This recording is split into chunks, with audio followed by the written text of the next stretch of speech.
Hi, everyone. This is Cristina DiGiacomo, and this is Wise Up with Cristina. And I'm really excited about today's guest. Her name is Tina Greenbaum, and I can say that I know her through the C-Suite Network Thought Council, but I've had the privilege of actually being in conversation with her and getting some of her wise advice. And I have to say, she can melt your anxieties like an aspirin to a headache. And I just am so excited that she's here to talk to us. Hi, Tina. Hi, Christina. Thank you. I love that analogy. Feel free to use it. I Can will. you can you just let everyone know what it is that you do and anything that you're working on? For sure. So I created a program called Mastery Under Pressure. And I think about if you were an Olympic level athlete and you were going out there to compete, you would never go out there without training the mental side of you.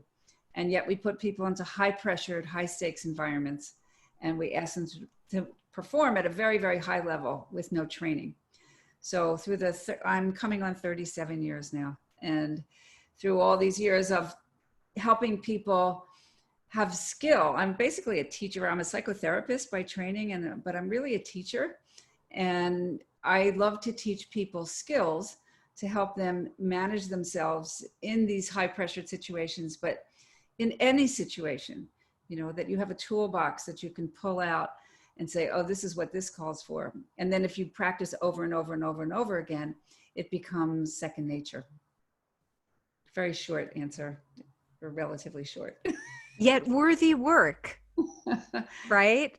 Because, I almost feel like I almost feel like we're in a global pressure cooker We right are. now. Not almost, we are. We are, right? And not the fun Instapot kind. Not the let's set it for like mashed potatoes and we're going to make mashed potatoes.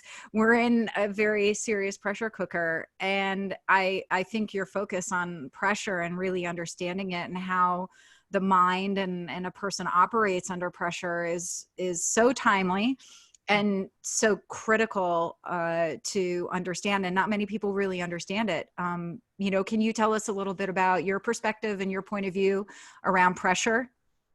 So when you said it is a mind thing, but it's really a mind-body thing, or a body-mind thing, because the body gets triggered before the mind gets triggered.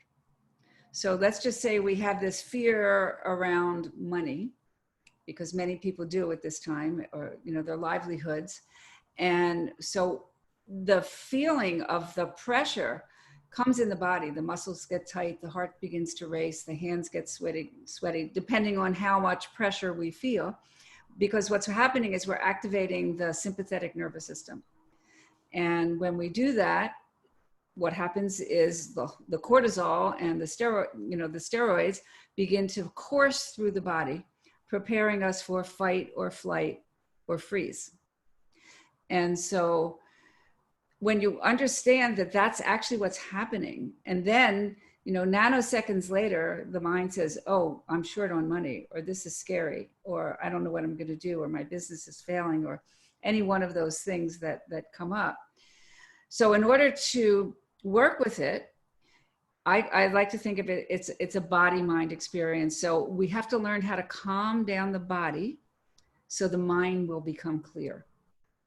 And a lot of the work that I've done and continuing to do, and I'm really excited about a lot of the things that I'm even still learning and learning more of, is the neuroscience and the explanation for some people who need to really understand the science before they would actually want to sit and meditate. Like, why do that? What's the purpose of it? Well, the purpose of it is it actually quiets down the part of the brain that's always on alert. It's the amygdala. Again, this is the way that we're designed. Danger, danger, danger. And so for people who have had traumatic experiences, that is more alert and more, of an alarm than for other people. But we've all had trauma. In my trauma training, it's like big T's, like earthquakes and like what's happening right now, and hurricanes and floods and sudden deaths and those big traumas. And then there are little T's, being criticized, being bullied, being, not getting what you want when you want it. So we have a series of ways in which the cells hold on to this memory. And so unexamined, we operate from our unconscious. And the unconscious will rule us instead of us having the level of consciousness to be able to control a lot of these things that happen. So when we meditate, we quiet down that alert system and things settle down and we go into a different brain wave. And the part of the brain that's involved in executive functioning, the part that we want to have on call when we're in a pressured situation so that we can see what's happening. Okay, we do this and then we do that and then we do that. And so the sign of a great leader actually is somebody who can see what's happening before anybody else sees it. And also has the level of calm that other people, they've got it, they've got it. I can relax a little bit. So just to kind of feed back to you, all of this so rich. It's like every sentence, there's like a nugget and a depth to every sentence that you just said. But to really think about, first of all, the body first, and then the mind. I think that's such an important idea. I don't feel a lot of times the body is really taken into account in terms of the whole process. Yeah. And I think in what I've heard in Aboriginal cultures, in certain Aboriginal cultures, that the mind actually exists in the body. In other words, that the gut and the response from the body is actually an intelligence in and of itself. And I think that's learning and understanding. It is the brain gut connection. Yeah. So I think that's fantastic that you're having there's an equitable focus on the body in addition to the mind, and that's wonderful. And the other thing, in terms of from my perspective, I think where a lot of tension and pressure arises is when people don't understand the difference between what they can control and what they can't control. Absolutely. And a lot of the anxieties and pressure that we feel is we're focusing on and in resistance or judgment of the things that we can't control. Right. And that we feel some semblance of responsibility for the things that we can't control. And I'm just echoing, what you're talking about in terms of that, not examining and not being observant of those things. And Socrates said that the unexamined life is not worth living. And you're all about teaching people how to actually observe and examine what's going on around them. And you've built a whole practice and methodology around that. And I think that's fantastic. That's right, because you can't change something that you don't know, right? So everything starts with awareness. And today the term mindfulness is sort of in, but as you know, this is an ancient practice. And so there's a couple definitions that I would love to have people have, because they are the guideposts of how to manage the thoughts. Okay, so we've got the body, and then we have the mind, the thoughts.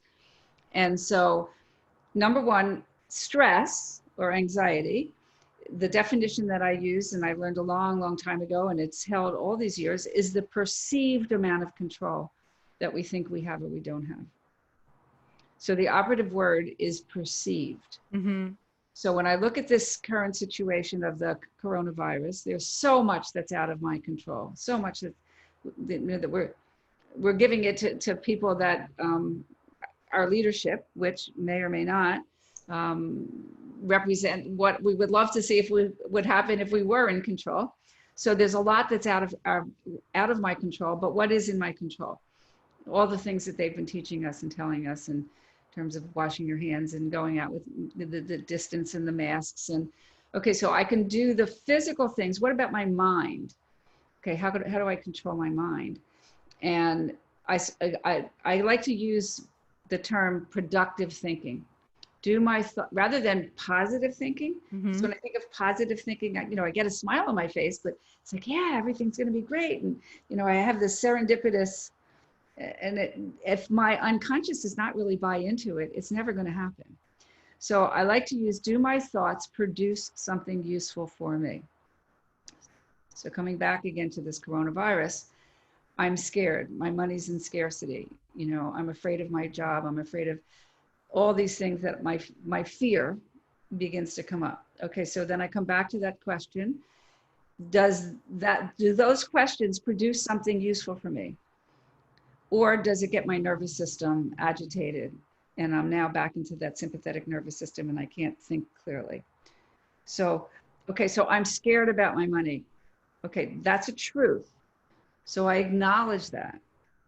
Okay, and then I come back to, okay, so I'm scared, and what is in my control around that?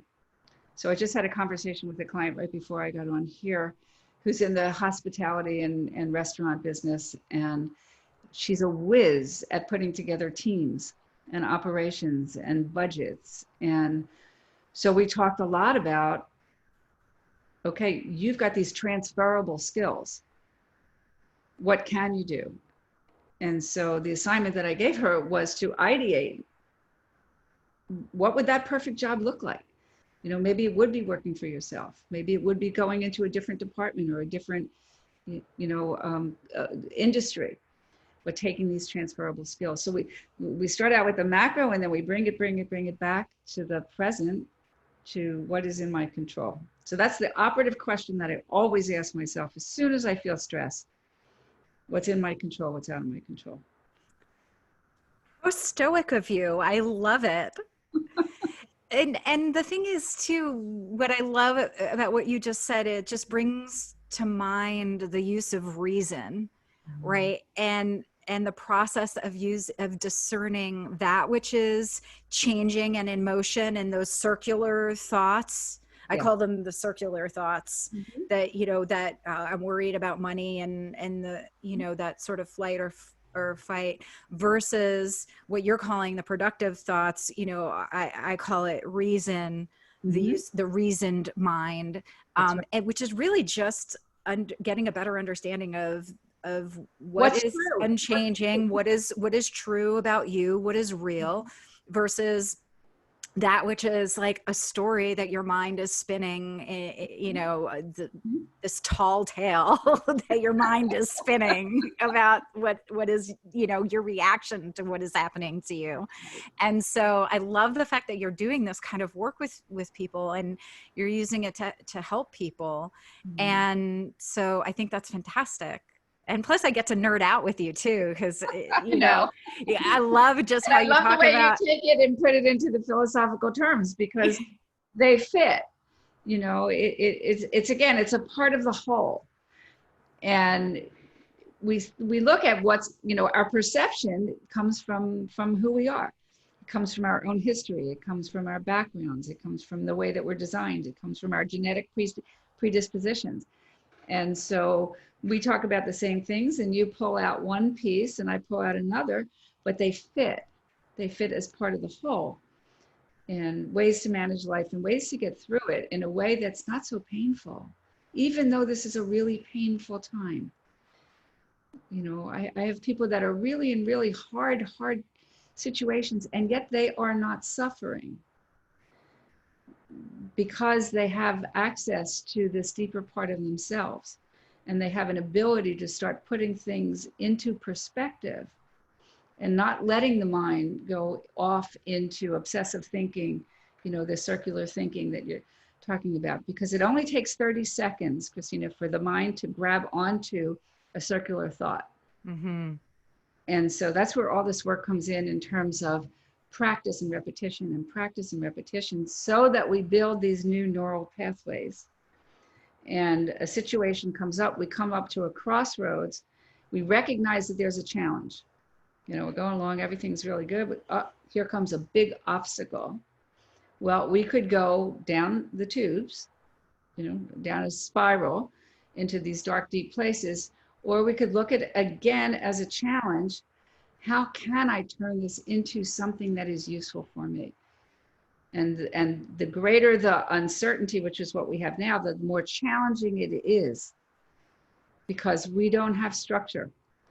The things that when we talk about pressure and we talk about anxiety, we feel calmer when we have order, and there is structure to our day, and there's structure to our being.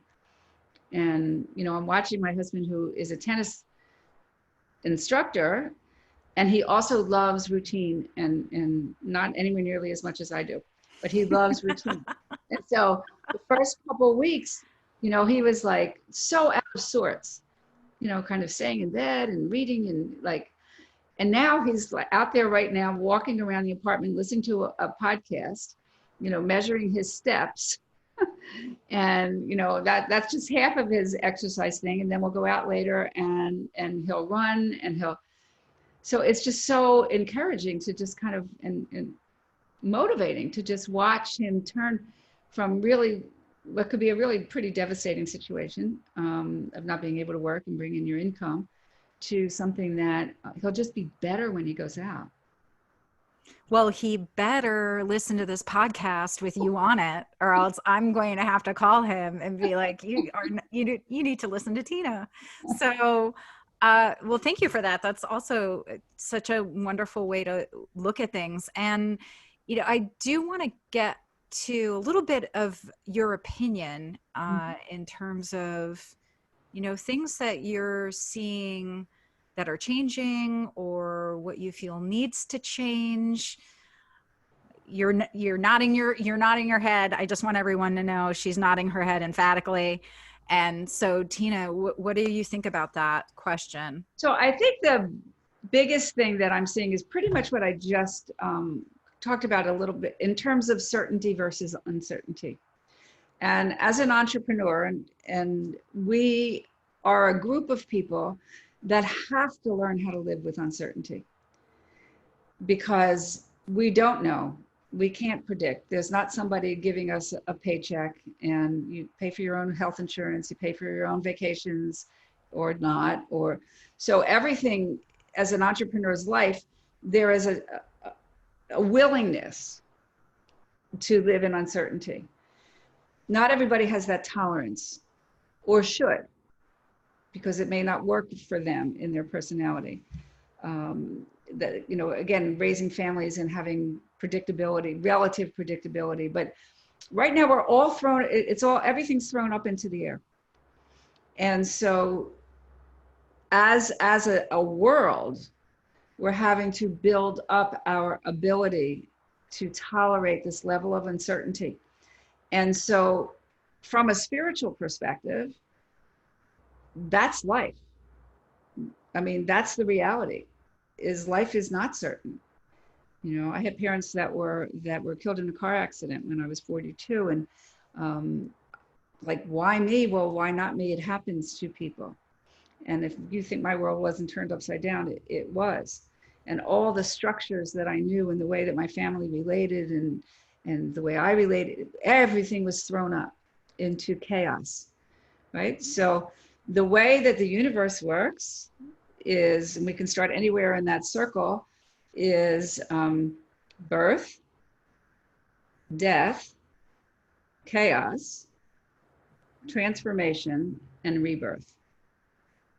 And it's a circular process. So at this time, we can see anywhere we step in, we can see where we are. We are in chaos. And so understanding that, and then how do I operate within that level to manage myself? What kind of, you know, structure can I put in? And then living in that level of unknown, because what's true about the unknown is if we stay in it long enough, it becomes the known. And so it's building up that level of tolerance for that new and chaotic thing. And then, okay, I'm here. Now we're 2 months down the road and we can see a whole different experience. People are, you know, the perspective is different. It's not so new. It's not so, we've got some routines for putting on our mask as we go outside. We've got routines for, so now that this is becoming more known, now we're still faced with, okay, so from here, I don't know where it's going to go, but I know that if I stay close to myself and stay, you know, in tune and in touch, and what are my needs right now, and what do I need to pay attention to? Okay, and then there's a wonderful saying that I love. It's, you only need to see 200 yards in front of you. You don't have, you can't see the whole picture. And so, okay, so I'm here 200 yards. This is what I need to do. Okay, you and I made this appointment a couple of weeks ago. And so 200 yards, here we are. Now we have a whole new thing. Okay, we have a podcast that's going to go out. And who knows where that's going to take us. So what I love about this perspective, really working from a spiritual perspective, because the universe works in certain ways. And if we follow the ways of the universe, life works a lot better. And if we don't, we keep hitting up with that resistance and we keep coming up against ourselves until we learn that lesson or not. And so the fun part about living in uncertainty is I'm always curious. How is this going to turn out? What's it going to look like? What's that new normal going to be? You know, I used to, in my earlier life, my ex-husband and I, we used to have boats. And then we would invariably, anybody that's had a boat can relate to the fact that you come aground, you go aground and this happens and the engine drops. And I used to get so nervous, like what? And then it was like, oh, I wonder how we're going to get out of this. I wonder what the story is that I'm going to tell people and who came and rescued us or how did we get out of it? And so it's learning to live life from that perspective that really helps us not to suffer. So once again, super rich, a gazillion themes just in that one answer. So I'm going to do my best to catch up with you, Tina, because you're just amazingly brilliant. But there's a couple of things that I want to just touch on because I keep going back to this metaphor of the pressure cooker. Mm-hmm. You have these ingredients. I can't believe I'm coming up with a cooking analogy, but what I'm saying, you have these ingredients and you know what they are. They're, you've got your garlic, you've got your tomato. It's all very, very defined. Mm-hmm. And then they get put in a pressure cooker. Mm-hmm. And within that pressure cooker, there is uncertainty and chaos and, a melding of flavors and all these things, and then on the other side of, the ding happens. And then this amazing, beautifully composed, tasty, comforting, nurturing dish comes out. Yes. And I feel that people, again, our egos don't like chaos. So we've even attributed a negative connotation to chaos, right, when in actuality, all chaos is just an unfolding of something. That's right. It is the detachment and the deconstruction of something in its form before, going through a process of deconstruction only to be reconstructed later into something else. That's the alchemy. And that's exactly. And I'm thinking about what you're talking about, the circle as well. And that sort of, the death, the chaos and the rebirth. These are all natural laws. Right. And, you were talking about following sort of the universe and its process. It's the natural law for things to go through change and to become something else. That's right. And so for us as human beings, how we define and perceive these different attributes and these different phases is really how we can successfully go through those different phases. That's which exactly is what right. You're talking about. I'm just riffing with you. Yeah, really. Yeah. No, it's great. And so, so I wanted to kind of develop and elaborate on what you were saying, because it's just so rich what you're talking about. And, and it's unfortunate that you had to go through that situation with losing your parents at such a young age too. And as someone who is in the other side of the mid 40s, I can't even imagine that kind of disruption, seriously catastrophic event. Yeah. And what I think that gave us is it gave us you. And that's only one of the it was only one of the things.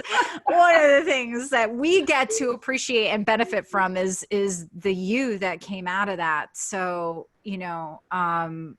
I just am so grateful and thankful for you to have shared all of that and your work and your perspective and just these really wonderful, comforting words. Just to kind of wrap up, I'd love for you to share if there's any, are you discovering anything about yourself or the world right now? I think what I'm discovering is that once at the level, it's more of a knowing. In other words, the things that we talked about, I'm so grateful that I have spent the years in really personal and transformational growth that have given me these tools, in addition to my natural propensity, and, I had a very wise mother, and all these different ingredients that have come into helping me be where I am at this moment in time. And so the thing that I've discovered is something that I've already known, but it's even more so now, is this is my time. This is what I have been preparing for all these years. And my dream and my goal is to impact as many people as I possibly can so that they have what they might have thought was never possible for them. And I wrote this mission statement maybe 25 years ago, and it really hasn't changed. And it really is about knowing that if you want to change your family, your workplace, your environment, your world, it really starts with changing yourself. And it's not becoming somebody new who you are not, it's actually becoming you. And that's the beautiful work of this transformation, that it's an inside out game. Most of us grow up with an outside in, what does this one want from us? What does that one want from us? If I have a young client who's 19 and I said, what kind of ice cream do you like? And she said, well, I said, if I gave you vanilla ice cream, how would you feel about it? And she said, well, I would eat it. And if I gave you chocolate, she said, I would eat it. She said, because it depends on what everybody else is eating. She said, I don't even really like ice cream. And this was just such a, a magnification of not knowing who you are and what turns you on. And so all of this is all connected. And I've taken this company into businesses where I can teach people these skills. But as you can, from your wonderful questions, Cristina, that it's not just a skill. The skills are the piece that allows us to express who we are without all the trepidations and fears and those kinds of things. Well, thank you so much, Tina. Everyone, this was Tina Greenbaum, Mastery Under Pressure. She is a maximum strength anxiety reducer. You have to check out her work. She's absolutely amazing. Thank you, Tina, for helping us wise up. Thank you.